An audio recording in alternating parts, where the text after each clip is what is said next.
Hello বন্ধুরা, আশা করছি তোমরা সবাই ভালো আছো। আর আজ আমি রামকৃষ্ণ পরমহংস দেবের জীবনী সম্পর্কে বলবো। রামকৃষ্ণ পরমহংস গ্রামীণ পশ্চিমবঙ্গের এক দরিদ্র বৈষ্ণব ব্রাহ্মণ পরিবারে জন্মগ্রহণ করেন। রানী রাসমণি প্রতিষ্ঠিত দক্ষিণেশ্বর ভবতারিণী মন্দিরে পৌরোহিত্য গ্রহণের পর বঙ্গীয় তথা ভারতীয় শক্তিবাদের প্রভাবে তিনি কালীর আরাধনা শুরু করেন। তার প্রথম গুরুতন্ত্র ও বৈষ্ণবীয় ভক্তিতত্ত্বগা এক সাধিকা। পরবর্তীকালে অদ্বৈত বেদান্ত মতে সাধনা করে নির্বিকল্প সমাধি লাভ করেন রামকৃষ্ণ। অন্যান্য ধর্মীয় মতে, বিশেষত খ্রিস্টীয় মতে সাধনা তাকে যত মত তত পথ উপলব্ধি জগতে উন্নীত করে। পশ্চিমবঙ্গের আঞ্চলিক গ্রামীণ উপভাষায় ছোট ছোট গল্পের মাধ্যমে প্রদত্ত তার ধর্মীয় শিক্ষা সাধারণ জনমানসে বিরাট প্রভাব বিস্তার করে। প্রথাগত দৃষ্টিভঙ্গিতে স্বল্প শিক্ষিত হলেও রামকৃষ্ণ বাঙালি দ্বিজন সমাজ ও শিক্ষিত মধ্যবিত্ত সম্প্রদায়ের সম্ভাব্য অর্জনে সক্ষম হয়েছিলেন। 1870-এর দশকে মধ্যভাগ থেকে পাশ্চাত্য শিক্ষায় শিক্ষিত বুদ্ধিজীবীদের নিকট তিনি হয়ে ওঠেন হিন্দু পুনর্জাগরণের কেন্দ্রীয় চরিত্র। সত্য সঙ্ঘে সংগঠিত করেন একদল অনুগামী, যারা 1886 সালে রামকৃষ্ণের প্রয়াণের পর সন্ন্যাস গ্রহণ করে তার কাজ চালিয়ে যান। এদেরই মধ্যে প্রধান শিষ্য ছিলেন স্বামী বিবেকানন্দ। 1893 সালে শিকাগোতে বিশ্বধর্ম মহাসম্মেলনে স্বামী বিবেকানন্দ তার ধর্মীয় চিন্তাধারাকে পাশ্চাত্যের জনসমক্ষে উপনীত করেন। বিবেকানন্দ যে বিশ্ব আর মানবতাবাদের বার্তা প্রেরণ করেন তাহা সর্বত্র সমাদৃত হয় এবং তিনিও সকল সমাজের সমর্থন অর্জন করেন। যুক্তরাষ্ট্রের হিন্দু দর্শনের সার্বজনীন সত্য প্রকারের উদ্দেশ্যে তিনি এরপর প্রতিষ্ঠিত করেন বেদান্ত সোসাইটি এবং ভারতের রামকৃষ্ণের ধর্মীয় সমন্বয়বাদ ও শিবজ্ঞানের জীবসেবারও আদর্শ বাস্তবায়িত করার জন্য স্থাপনা করেন রামকৃষ্ণ মিশনের নামে একটি ধর্মীয় সংস্থা। রামকৃষ্ণ আন্দোলনের ভারত অন্যতম নবজাগরণ আন্দোলন রূপে বিবেচিত হয়। 2008 সাল পর্যন্ত ভারত ও বহির্ভারতে রামকৃষ্ণ মিশনের মোট 166টি শাখা কেন্দ্র বিদ্যমান। এই সংস্থার প্রধান কার্যালয় পশ্চিমবঙ্গের হাওড়ার বেলুড় মঠে অবস্থিত। তার জন্ম পরিচয়: পশ্চিমবঙ্গের হুগলি জেলার আরামবাগ মহকুমায় অবস্থিত কামারপুকুর গ্রামে 1836 সালে এক দরিদ্র ধর্মনিষ্ঠ রক্ষণশীল ব্রাহ্মণ পরিবারে রামকৃষ্ণ পরমহংসের জন্ম হয়। কামারপুকুর শহরের চাকচিক্য দ্বারা আচ্ছন্ন ছিল না এবং এখানে ধানের ক্ষেত, লম্বা লম্বা তালগাছ, রাজকীয় বটগাছ, কয়েকটি পুকুর এবং 2টি শ্মশান ছিল। তিনি ছিলেন পিতা ক্ষুদিরাম চট্টোপাধ্যায় এবং মা চন্দ্রমণি দেবীর চতুর্থ ও শেষ সন্তান। কথিত আছে, শ্রী রামকৃষ্ণের জন্মের পূর্বে তার পিতামাতার সম্মুখে বেশ কয়েকটি অলৌকিক ঘটনা ঘটেছিল। সন্তান সম্ভবা চন্দ্রমণি দেবী দেখেছিলেন শিবলিঙ্গ থেকে নির্গত একটি জ্যোতি তার গর্ভে প্রবেশ করছে। তার জন্মের অব্যবহিত পূর্বে গঙ্গায় তীর্থ ভ্রমণে গিয়ে ক্ষুদিরাম গদাধর বিষ্ণুকে স্বপ্নে দর্শন করেন। সেই কারণে তিনি নবজাতকের নাম রাখেন গদাধর। শৈশবে গদাই নামে পরিচিত গদাধর তার গ্রামবাসীদের অত্যন্ত প্রিয় ছিলেন। অঙ্কন ও মাটির প্রতিমা নির্মাণে তার ছিল সহজাত দক্ষতা, যদিও প্রথাগত শিক্ষায় আর আদৌ মনোযোগ ছিল না। সে যুগে ব্রাহ্মণ সমাজে প্রচলিত সংস্কৃত শিক্ষা তিনি চাল কলা বাঁধা বিদ্যা বলে উপসংহার করেন এবং তার গ্রহণে অস্বীকার করেন। তবে পাঠশালার শিক্ষা ব্যবস্থার প্রতি তার উদাসীন থাকলেও কিন্তু কিছু শিখতে তার আগ্রহ অন্ত ছিল না। গান বাজনা, কথকতা ও ধর্মীয় উপাখ্যান অবলম্বনে যাত্রা অভিনয়ে তিনি অনায়াসে পারদর্শিতা অর্জন করেন। তীর্থযাত্রী, সন্ন্যাসী এবং গ্রাম্য পুনরকথকদের কথতা শুনে অতি অল্প বয়সেই পুরাণ, রামায়ণ, মহাভারত ও ভাগবতে ব্যুৎপত্তি অর্জন করেন গদাধর। মাতৃভাষা বাংলা তার অক্ষর জ্ঞান ছিল, কিন্তু সাংস্কৃতিক অনুধাবনে সক্ষম হলেও সেই ভাষায় তিনি বলতে পারতেন না। পুরীর পথে কামারপুকুরের বিশ্রামরত সন্ন্যাসীদের সেবা যত্ন করার সঙ্গে সঙ্গে তাদের ধর্মীয় বিতর্ক মনে দিয়ে শুনতেন গদাধর। শ্রী রামকৃষ্ণের স্মৃতিচারণা থেকে জানা যায়, 6-7 বছর বয়স থেকেই তার মধ্যে আধ্যাত্মিকতা ভাব তন্ময় দেখা দিত। একবার ধান ক্ষেতের পথে চলতে চলতে আকাশে কালো মেঘের পটে সাদা বলাকার সৌন্দর্যের মোহিত হয়ে তিনি বাহ জ্ঞান রহিত হন। পরবর্তীকালে তার সেই ব্যবস্থাকে তিনি ব্যাখ্যা করেন এক অনির্বিচরণীয় আনন্দের অভিজ্ঞতা রূপে। বাল্যকালে আরও কয়েকবার তার অনুরূপ ভাবতামনয়তা দেখেছিলেন। একবার দেবী বিশালাক্ষীর পূজার সময়, আরেকবার শিবরাত্রি উপলক্ষে যাত্রায় শিবের চরিত্রাভিনয়কালে 10-12 বছর বয়সে থেকেই এই ভাব তন্ময়তা তার নৈমিত্তিক ব্যাপার হয়ে উঠে দাঁড়ায়। 1843 সালে পিতৃবিয়োগের পর পরিবারের ভার গ্রহণ করেন তার অগ্রজ রায়কুমার। এই ঘটনা গদাধরের মনে গভীর প্রভাব বিস্তার করে। ধর্মীয় জীবনযাপনের ইচ্ছা তার মনে দৃঢ় হয়। পিতার অভাব তাকে মায়ের খুব কাছে নিয়ে আসে। ঘরের কাজ ও গৃহদেবতার পূজাপাঠে তিনি অধিকতর সময় ব্যয় করতে থাকেন। আত্মমগ্ন হয়ে থাকেন ধর্মীয় মহাকাব্য পাঠে। গদাধর যখন কিশোর তখন তার পরিবারের আর্থিক সংকট দেখা দেয়।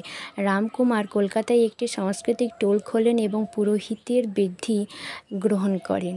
1852 সালে দাদাকে পুরোহিত্যের সহায়তা করার মানসে গদাধর কলকাতায় পদার্পণ করেন। 1855 সালে কলকাতায় মহিষের সমাজের এক ধনী জমিদার পত্নী রানী রাসমণি দক্ষিণেশ্বর কালীবাড়ি প্রতিষ্ঠা করেন। রামকুমার সেই মন্দিরে প্রধান পুরোহিত পদ গ্রহণ করেন। তখনকার ব্রাহ্মণ সমাজের নিম্নবর্গীয়রা গণ্য এক নারীর প্রতিষ্ঠিত মন্দির হওয়া সত্ত্বেও সামান্য অনুদয়ী গদাধর সেই মন্দিরে চলে আসেন। তিনিও তার ভগবান হৃদয়রাম রামকুমারের সহকারী হিসাবে প্রতিমার সাজসজ্জার দায়িত্ব গ্রহণ করেন। 1856 সালে রামকুমারের মৃত্যু হলে গদাধর তার স্থলাভিষিক্ত হন আর মন্দিরের উত্তর পশ্চিম আঙিনায় তাকে একটি ছোট্ট ঘর দেওয়া হয়। এই ঘরে তিনি অতিবাহিত করেন তার অবশিষ্ট জীবন। অনুমতি হয় রানী রাসমণি জামাতা মোহন বিশ্বাস, যিনি মধুরবাবু নামে পরিচিত ছিলেন। তিনি গদাধরকে রামকৃষ্ণ নামটি দিয়েছিলেন। অন্যমতে এই নামটি তার অন্যতম গুরু তোতাপুরী দেওয়া। রামকুমারের মৃত্যুর পর রামকৃষ্ণের ভাব তন্ময়তা বৃদ্ধি পায়। কালীকে তিনি মা ও বিশ্বজননী ভাবে প্রত্যক্ষ করতে শুরু করেন। এই সময় দেবীর প্রত্যক্ষ রূপ দর্শনের জন্য ব্যাকুল হয়ে ওঠেন তিনি। তার বিশ্বাস, পাষাণ প্রতিমা জীবন্ত হয়ে যে অন্ন গ্রহণ করতে শুরু করেন। পূজা করতে করতে দেবীর দর্শন না পেয়ে তিনি চিৎকার করে কেঁদে উঠতে থাকেন। রাত্রিকালে নিকটবর্তী জঙ্গলে গিয়ে বস্ত্র ও উপবৃত ত্যাগ করে নির্জনে ধ্যান করতে শুরু করেন। কেউ কেউ বলতে থাকেন যে তিনি পাগল হয়ে গেছেন, আবার কেউ বলেন তিনি ঈশ্বরের প্রেমে আকুল হয়েছেন। একদিন অস্থিরতার বশে তিনি সংকল্প করেন দেবীর দর্শন না পেলে জীবন বিসর্জন দেবেন। দেওয়াল থেকে খড়গ তুলে তিনি গলায় কোপ বসাতে। এমন সময় আকস্মিক সমগ্র কক্ষ আলোয় উদ্ভাসিত হয়ে উঠল। শ্রীরামকৃষ্ণ তার প্রথম মা কালী দর্শনের যে বর্ণনা দিয়েছেন তার নিম্নরূপ: সহসা মার অদ্ভুত দর্শন পাইলাম ও সংজ্ঞাশূন্য হইয়া পড়িয়া গেলাম। তাহার পর বাহিরে কি যে হইয়াছে, কোন দিক দিয়া সেদিন ও তৎপর দিন যে গিয়াছে তাহার কিছুই জানিতে পারি নাই। অন্তরে কিন্তু একটা অনুভূতি জমাট বাঁধা আনন্দের স্রোত প্রবাহিত ছিল এবং মার সাক্ষাৎ প্রকাশ উপলব্ধি করেছিলাম। ঘরদ্বার মন্দির সব যেন কোথায় লুপ্ত হইল, কোথাও যেন আর কিছু নয়। আর দেখিতেছি কি এক অসীম অনন্ত চেতন জ্যোতিষ সমুদ্র, যেদিকে যতদূর দেখি চারিদিকে হইতে তার উজ্জ্বল উর্মিলাল তর্জন গর্জন করিয়া গ্রাস করিবার জন্য মোহবেগে অগ্রসর হইতেছি। দেখিতে দেখিতে উহার আমার উপর নিপতিত হইল, এমন আমাকে এককালে কোথায় তলিয়ে দিল। হাইপা ডুবিয়া হাবুডুবু খাইয়া সংজ্ঞাশূন্য হইয়া পড়িয়া গেলাম। উক্ত ঘটনাটির পর শ্রীরামকৃষ্ণ মা কালীর নিকট নিজেকে সম্পূর্ণভাবে সমর্পণ করেন। কি সাধারণ, কি দার্শনিক, সকল ক্ষেত্রেই বালক সুলভ আনুগত্য নিয়ে তিনি দেবীর নিকট প্রার্থনা নিবেদন করতে শুরু করেন। রানী রাসমণি ও তার জামাতা মথুরবাবু যদিও পরম স্নেহবশত তাকে তার ইচ্ছামতো পূজার অনুমতি দিয়েছিলেন, তবুও তারা মনে করতেন শ্রীরামকৃষ্ণ দীর্ঘ ব্রহ্মচর্যজনিত কোনো দুরারোগ্য মানসিক ব্যাধিতে আক্রান্ত। মথুরবাবু তার জন্য বারাণসী তার বন্দোবস্ত করলেন, কিন্তু তাকে প্রলোভিত করার সকল প্রচেষ্টা ব্যর্থ হলো। তিনি সেই জীবনীর মধ্যে দিব্য মাতৃমূর্তি দর্শন করেন। কামরপুকুরের গুজব রটে যায়। দক্ষিণেশ্বরে অতিরিক্ত সাধনা ও শ্রমে শ্রীরামকৃষ্ণ পাগল হয়ে গেছেন। মা ও মাধ্যমাগ্রজ রামেশ্বর তার বিবাহ দানের চিন্তা ভাবনা করতে থাকেন। তারা ভেবেছিলেন বিবাহের পর সাংসারিক দায় দায়িত্বে তার গদাধরের কাঁধে চাপলে আত্মসাধনার মোহ তার কেটে যাবে, তিনি আবার স্বাভাবিক জীবনের ছন্দে ফিরে আসবেন। শ্রীরামকৃষ্ণ বিবাহের আপত্তি তো করলেনই না, বরং বলে দিলেন কামরপুকুরের 3 মাইল উত্তর পশ্চিমে জয়রামবাটি গ্রামের রামচন্দ্র মুখোপাধ্যায়ের গৃহে কন্যা সাক্ষাৎ পাওয়া যাবে। 1859 সালে 5ম বর্ষীয়ায় বালিকা সর্দার সঙ্গে তার শাস্ত্রমতে বিবাহ সম্পন্ন হইল। শ্রীরামকৃষ্ণের বয়স তখন 23। বয়সে এই পার্থক্য 19 শতকীয় গ্রামীণ বঙ্গ সমাজের কোনো অপ্রচলিত দৃষ্টান্ত ছিল না। যাই হোক, 1860 সালেই ডিসেম্বর রামকৃষ্ণ সারদা দেবীকে ছেড়ে কলকাতায় ফিরে আসেন। 1867 সালে মে মাসে আগে তাদের আর সাক্ষাৎ হয়নি। বিবাহের পর শ্রীরামকৃষ্ণ কলকাতায় প্রত্যাবর্তন করে পুনরায় মন্দিরের কাজ গ্রহণ করেন। তবে ভারত তন্ময়তার কাটার পরিবর্তে তার আত্মদা ও পিপাসা বহুগুণে বৃদ্ধি পায়। ব্রাহ্মণের জাতিবিভান দূর করার জন্য তিনি নিম্নবর্ণীয়দের হাতে খাদ্য গ্রহণ, অন্তর্য পরিপায়দের সেবা করতে থাকেন। স্বর্ণ ও রূপা মুদ্রাকে মাটির ঢেলায় সঙ্গে মিশিয়ে তিনি বলতে শুরু করেন, টাকা মাটি, মাটি টাকা, এবং অর্ধেকেই লোস্টোগ্রানে গঙ্গায় নিক্ষেপ করেন। লোকে লোকে মনে করতে থাকেন সত্যি তিনি পাগল হয়ে গেছেন। কথিত আছে, এই অবস্থায় তিনি এতটাই সংবেদনশীল হয়ে উঠেছিলেন যে ঘুমন্ত অবস্থায় কেউ মুদ্রা স্পর্শ করলেই তার দেহ সংকুচিত হয়ে আসত, তার শরীর তীব্র দাহ উপস্থিত হইল, তিনি নিদ্রাধীত হইলেন। ফলে মন্দিরের কাজকর্ম তার পক্ষে অসম্ভব হয়ে পড়ল। চিকিৎসকগণ আহূত করলেন, কিন্তু তাদের একজন বললেন যে এই রোগের ব্যবস্থার কারণ অত্যধিক উত্তেজনতা, কোনো ঔষধ একে সুস্থ করতে সক্ষম নয়। 1861 সালে ভৈরবী ব্রাহ্মণী নামে গৈরিক বস্ত্র পরিহিতা এক যোগিনী দক্ষিণেশ্বরের উপস্থিতি হন। তার প্রকৃত নাম ছিল যোগেশ্বরী এবং বয়স ছিল 40-এর কাছাকাছি। দক্ষিণেশ্বর আগমনের পূর্বে তার জীবন সম্পর্কে বেশি কিছু জানা যায় না, তবে তিনি ছিলেন শাস্ত্রজ্ঞাক ও তন্ত্র ও বৈষ্ণব সাধনের সিদ্ধা। শ্রীরামকৃষ্ণ ভৈরবীর কাছে তার ভাব, তন্ময়তা ও দৈহিক পীড়ির বর্ণনা দিলেন। ভৈরবী তাকে এই গল্পে আশ্বস্ত করলেন যে তিনি পাগল হয়ে যাননি, বরং আধ্যাত্মিকতা মহাভাব তাকে আশ্রয় করেছে। এই মহাভাবের বশেই তিনি দিব্য প্রেমে মাতোয়ারা হয়ে উঠেছেন।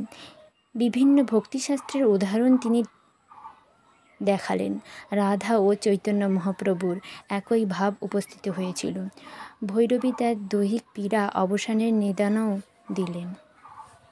ভৈরবীর পথ নির্দেশনায় শ্রীরামকৃষ্ণ তন্ত্রমতে সাধনায় শুরু করলেন। এই সাধনার তার সমস্ত শারীরিক ও মানসিক পীড়ার উপশম হল। ভৈরবী সহায়তায় তিনি তন্ত্রলিখিত 64 প্রকার প্রধান প্রধান সাধনা অভ্যাস করলেন। জপ ও পুরশ্চরণের মতো মন্ত্রসাধনা চিত্তশুদ্ধ হয়ে পূর্ণ আত্মনিয়ন্ত্রণে স্থাপন করলেন। তার সাধনার সাধারণত বামাচারের মতো ধর্মবিরোধী পন্থা ও অভ্যাস করতে হয়, যার মধ্যে মাংস ও মৎস্য ভক্ষণ, মদ্যপান ও যৌনাচার অন্তর্ভুক্ত। শ্রীরামকৃষ্ণ ও তার জীবনকারগণের কথা থেকে জানা যায়, শেষোক্ত দুটি তিনি অভ্যাস করেননি, শুধুমাত্র সেগুলি চিন্তন করেই কাঙ্ক্ষিত সাধন ফল লাভ করেছিলেন। শ্রীরামকৃষ্ণ বামাচারকে একটি জ্ঞানমার্গ বলে উল্লেখ করলেন, অন্যদের এই পথে সাধন করতে নিষিদ্ধ করতেন। পরে তার প্রধান শিষ্য স্বামী বিবেকানন্দ যখন তাকে বামাচার সম্পর্কে প্রশ্ন করেন, তিনি বলেন, বড় কঠিন, ঠিক রাখা যায় না, পতন হয়। ভৈরবী শ্রীরামকৃষ্ণকে কুমারী পূজা শিক্ষা দেন। এই পূজায় কোনো কুমারী বালিকা দেবীজ্ঞানের পূজা করা হয়। এছাড়াও ভৈরবীর নির্দেশনায় শ্রীরামকৃষ্ণ কুণ্ডলিনী যোগে সিদ্ধ হন। 1863 সাল নাগাদ তার তন্ত্র সাধনা সম্পূর্ণ হয়। শ্রীরামকৃষ্ণ ভৈরবীকে মাতৃভাবে দেখতেন, অন্যদিকে ভৈরবী তাকে মনে করতেন ঈশ্বরের অবতার। তিনি প্রথম ব্যক্তি যিনি প্রথম সর্বসমক্ষে শ্রীরামকৃষ্ণকে অবতার বলে ঘোষণা করেন। কিন্তু নানা লোকেরা কথা শোনে শ্রীরামকৃষ্ণ নিজে তার অবতারত্ব সম্পর্কে উদাসীন ছিলেন। যাই হোক, ভৈরবীর নিকট তন্ত্রসাধনা তাই আত্মসাধনার একটি অত্যন্ত গুরুত্বপূর্ণ পূর্ব বিবেচিত হয়। বৈষ্ণব ভক্তিশাস্ত্রে ঈশ্বরের প্রতি প্রেম নিবেদনের 5টি ভাবে উল্লেখ রয়েছে: শান্ত, দাস্য, সখ্য, বাৎসল্য ও মধুর। শ্রীরামকৃষ্ণ এই ভাবগুলি কয়েকটা আভাস করেন। মা কালী দর্শন ও বিবাহের মধ্যবর্তী সময় কিছুকালের জন্য রামকৃষ্ণ দাস্যভাবে সাধনা করেছিলেন। এই সময় তিনি হনুমান ভাবে ভাবিত হয়ে রামচন্দ্রের আরাধনা করেন। এই সময় তার হাবভাব সকলেই হনুমানের মতো হয়েছিলেন। তিনি কদলী ভক্ষণ করতেন, অধিকাংশ সময় বৃক্ষ শাখায় কাটাতেন, এমনকি বানরের মতো অস্থির চোখের দৃষ্টিও লাভ করেছিলেন। শ্রীরামকৃষ্ণ বলেছিলেন, তার মেরুদণ্ডের নিচে সামান্য অংশও এই সময় লেজের মতো প্রসারিত হয়েছিল। দাস্যভাবে সাধনার সময় তিনি রামের পত্নী সীতাদেবীর দর্শন পান এবং সীতার সেই মূর্তি তার নিজের দেহে অন্তর্হিত হতে দেখেন। 1864 সালে দেবী প্রতিমার মাতৃভাব আরোপ করে শ্রীরামকৃষ্ণ বাৎসল্যভাবে সাধনা করেন। এই সময় তিনি রামলালাল অর্থাৎ বালক রামচন্দ্রের একটি ধাতু মূর্তি পূজা করতেন। পরে তিনি বলেছিলেন, এই সময় তার হৃদয় মাতৃভাবে পূর্ণিত হতো, তার মধ্যে নারীর ভাব ফুটে উঠত, এমনকি তার কথাবার্তার হাবভাবও মেয়েলি আকার নিত। শ্রীরামকৃষ্ণ আরও বলেছেন যে এই সময় তিনি ধাতু মূর্তি জীবন্ত বালক রামচন্দ্রকে চাক্ষুষ করতেন। পরবর্তীকালে গোপিনী রাধার ভাব আরোপ করে শ্রীকৃষ্ণের প্রেমিক রূপে মধুর ভাব সাধনা করেন। শ্রীরামকৃষ্ণ এই প্রেমে উপলব্ধ করার জন্য তিনি দীর্ঘকাল নারীবেশে নিজেকে বৃন্দাবনে গোপিনী কল্প করছিলেন। এই সাধনায় আনতে তার সর্বকল্প সমাধি হয়। তিনি কৃষ্ণের সাথে আত্মাধিকতাভাবে মিলিত হন।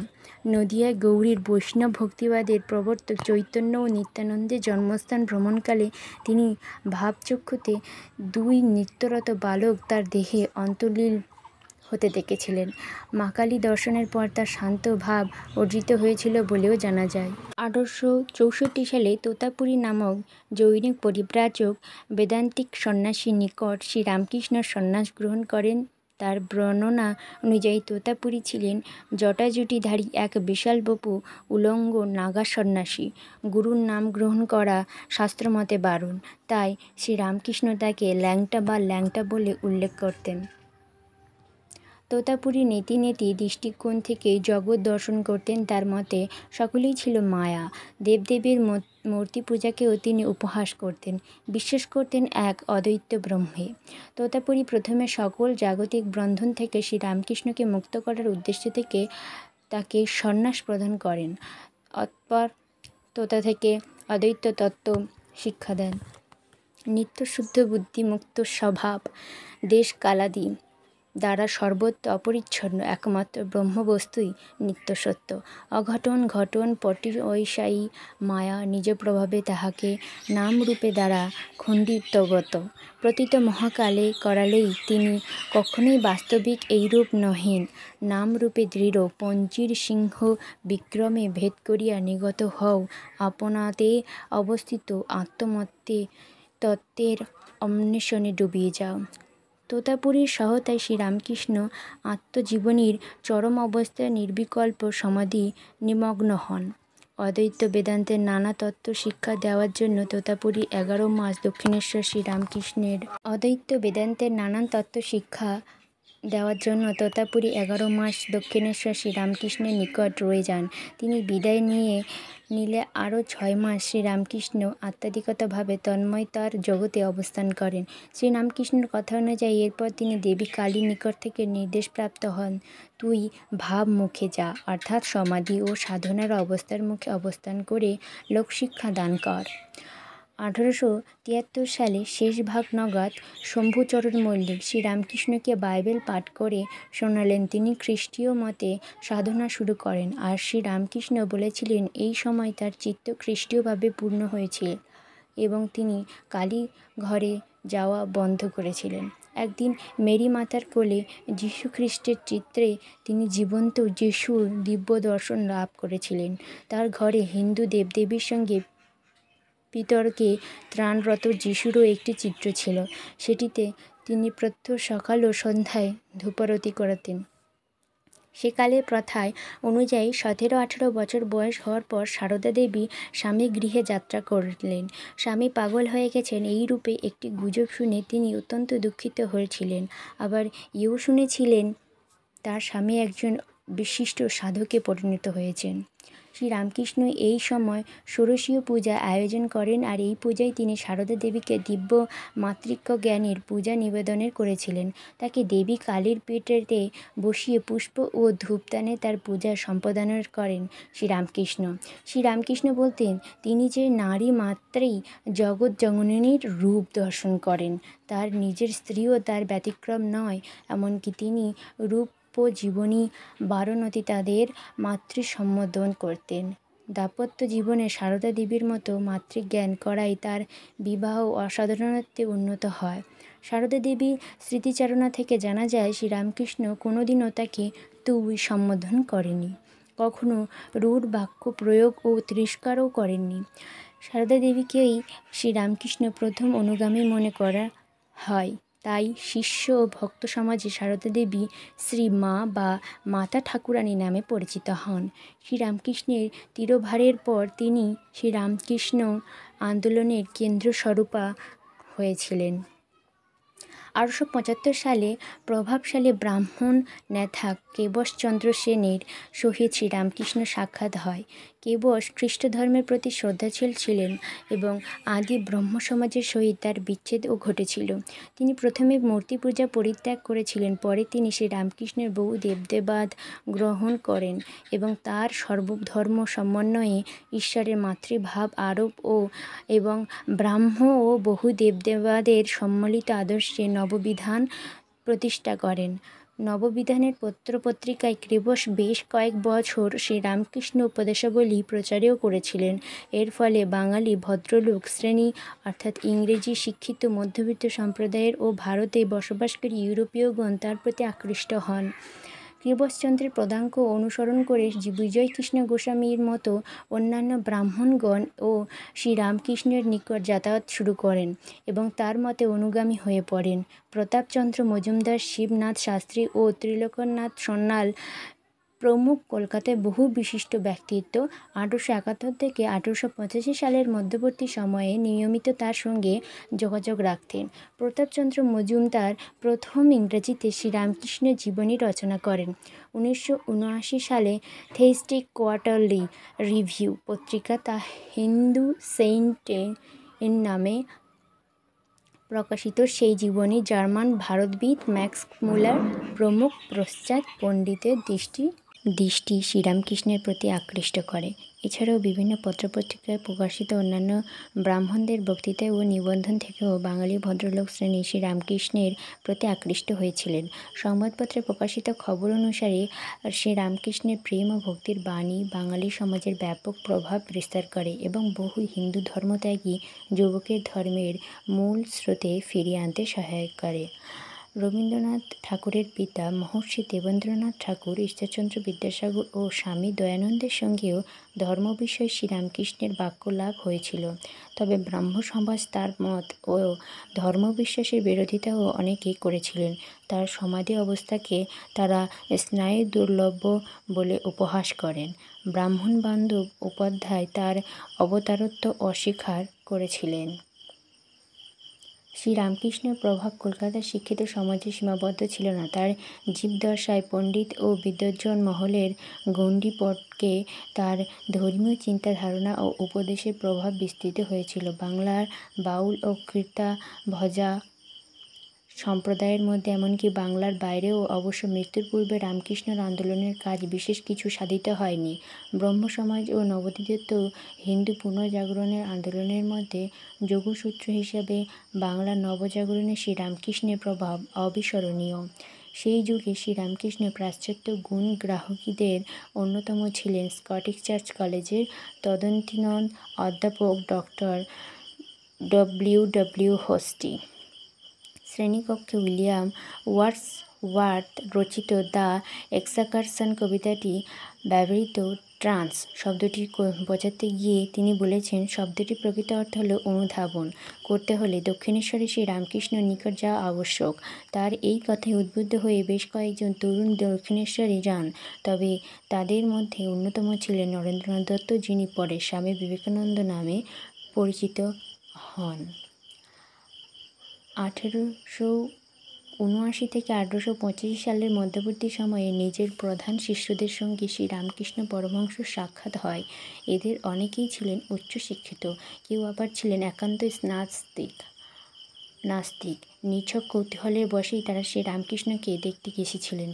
কিন্তু শ্রী রামকৃষ্ণ উপদেশ এদের সকলের মধ্যেই গভীর প্রভাব বিস্তার করে এবং এরা সকলেই তার অনুরাগী ভক্তে পরিণত হন। প্রবল যুক্তিবাদী সুরেন্দ্রনাথ মিত্র তাকে দেখতে গিয়েছিলেন তার কান মলে দেওয়ার জন্য, কিন্তু শেষ পর্যন্ত তিনি রামকৃষ্ণের একনিষ্ঠ ভক্ত পরিণত হন। তার অনুকরণীয় ধর্মপ্রচারের ভঙ্গি অনেক সংশয়বাদী ব্যক্তির মনেও দৃঢ় প্রত্যয় উন্মেষ ঘটাতে সক্ষম হয়েছিলেন। তার প্রধান শিষ্যদের মধ্যে উল্লেখনীয় হল গৃহস্থ শিষ্য মহেন্দ্রনাথ গুপ্ত, গিরিশচন্দ্র ঘোষ, অক্ষয় কুমার সেন প্রমুখ। ত্যাগী বা সন্ন্যাসী শিষ্য নরেন্দ্রনাথ দত্ত, যার নাম হল স্বামী বিবেকানন্দ; রাখাল চন্দ্র ঘোষ, যেটা হলো স্বামী ব্রহ্মানন্দ; কালীপ্রসাদ চন্দ্র, যেটা স্বামী অভয়ানন্দ; তারকানাথ ঘোষাল, স্বামী শিবানন্দ; শশীভূষণ চক্রবর্তী, স্বামী রামকৃষ্ণানন্দ; শরৎচন্দ্র চক্রবর্তী, স্বামী শারদানন্দ প্রমুখ। এছাড়া নারী ভক্তদের একটি ছোট অংশও তার শিষ্যত্ব গ্রহণ করেছিল।